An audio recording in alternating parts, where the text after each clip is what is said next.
C'est relativement tranquille à Percé. Faut dire qu'il est encore tôt. C'est la première fois. Outre le froid, l'appréciation de ce que vous voyez présentement? La vue, le rocher, c'est tellement beau. Puis la mer, là, on sent vraiment l'influence de l'océan, du golfe, c'est beau. La région est magnifique. Percé, c'est une petite ville touristique toute mignonne. On est plutôt bien accueillis, c'est chouette. Beaucoup de commerces sont ouverts, d'autres se préparent. L'offre de Percé se diversifie peu à peu. De nouveaux entrepreneurs touristiques apparaissent. Martin Boucher est joaillier. Il a pignon sur rue à Percé.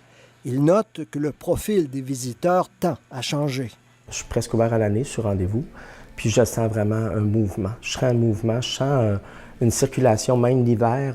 J'ai senti qu'il se passe des projets vraiment qui attirent une autre forme de tourisme. Je trouve ça intéressant. Puis le bateau va vous montrer l'arrière.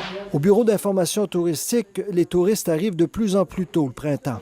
C'est wow, c'est vraiment impressionnant, là, comparé, on voit des photos et tout, mais le voir en vrai, c'est vraiment différent, c'est impressionnant. Le taux de réservation est élevé, c'est toujours encourageant. Puis aussi un travail quand même, c'est sûr que la haute saison est mi-juillet, mi-août, c'est toujours relativement achalandé. Les efforts qu'on fait aussi depuis quelques années, essayer d'amener plus de visiteurs en début de saison, aussi en fin de saison. Là, on commence à voir les fruits de ces efforts-là. Et pour mieux cibler les visiteurs et soutenir son industrie, Percé et la MRC du Rocher-Percé ont financé une étude.